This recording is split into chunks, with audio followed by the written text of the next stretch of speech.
Bologna might be the most underestimated cold cut in the deli section. It's been in school lunches, late-night sandwiches, and road trip coolers for generations.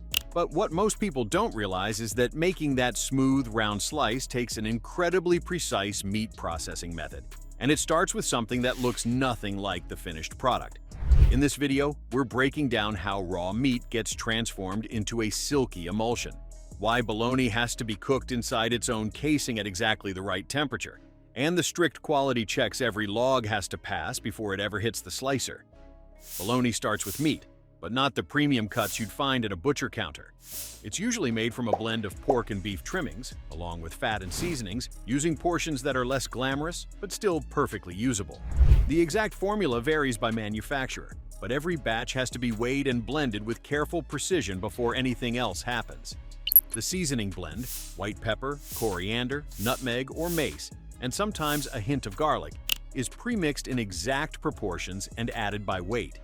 These spices, along with smoke, fat content, and curing agents, are what give different brands their signature flavor profiles.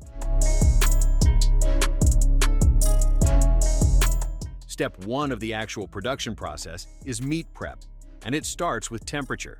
The raw meat arrives at the facility in frozen blocks and is partially thawed, just enough to be workable. Think of it like trying to cut through butter. Completely frozen is too hard. Fully thawed is too soft. That narrow window in between keeps the meat firm, while still allowing it to be cut cleanly. The blocks are then fed into a block cutter, a machine designed to break frozen meat into smaller pieces before grinding. In many plants, workers also inspect the meat at this stage for anything that doesn't belong, removing visible contamination or defects before the product moves on.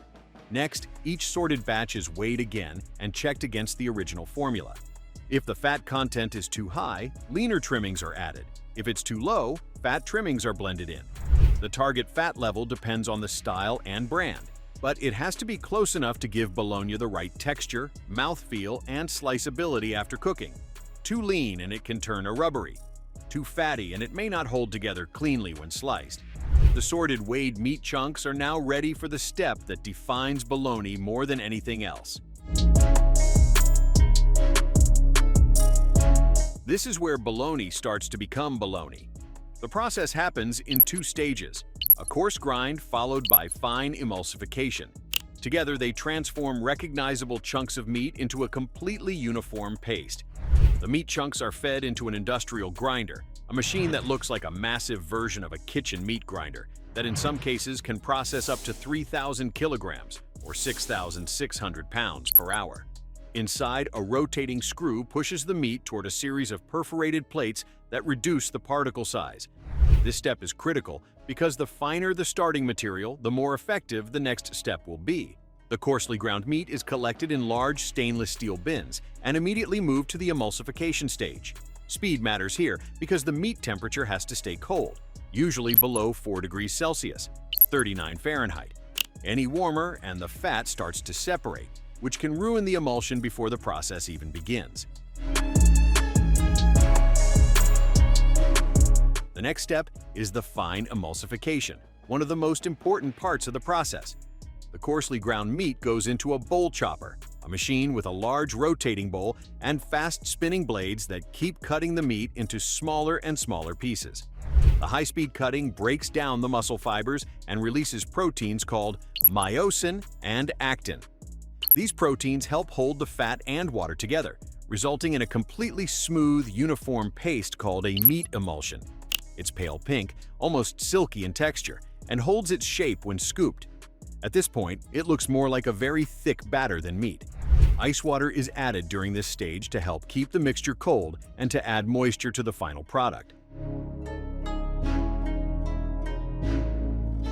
Next, the emulsion needs to be shaped, cooked, and transformed from a paste into the firm, sliceable log you recognize. The mixture is pumped from the bowl chopper into a vacuum stuffer, a machine that removes air from the paste and forces it into casings under pressure. Removing the air is critical because any air pockets left in the emulsion can turn into holes or uneven texture in the finished product. The casings used for large bologna logs are usually made from fibrous cellulose, essentially a thick food-grade paper tube designed to hold its shape during cooking, while still letting heat and smoke pass through. These casings come in various diameters, depending on the desired size of the final product. The emulsion is forced in under controlled pressure until the casing reaches a specific weight.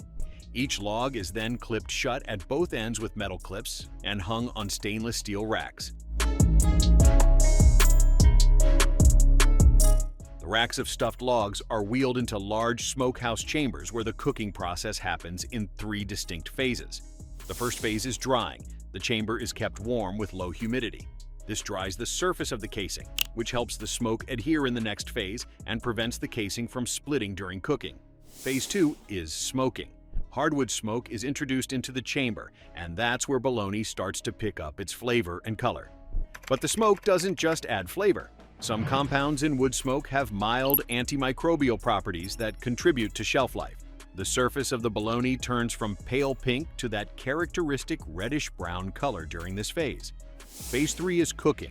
The temperature is raised until the bologna is fully cooked through and the interior becomes firm enough to slice cleanly.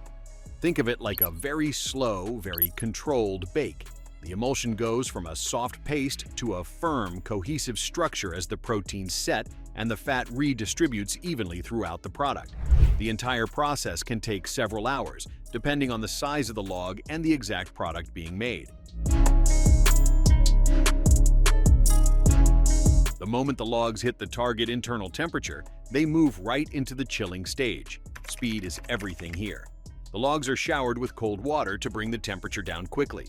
Then they are transferred into a refrigerated room, where they sit for a few hours until the center cools enough to fully set. This rapid chilling does 2 things. First, it stops the cooking process immediately, preventing the logs from overcooking from residual heat. Second, it causes the emulsion to fully set and firm up, which is what gives bologna that clean, sliceable texture. At this point, the logs are firm, fully cooked, and smell like bologna. But they're still not going anywhere near a slicer yet.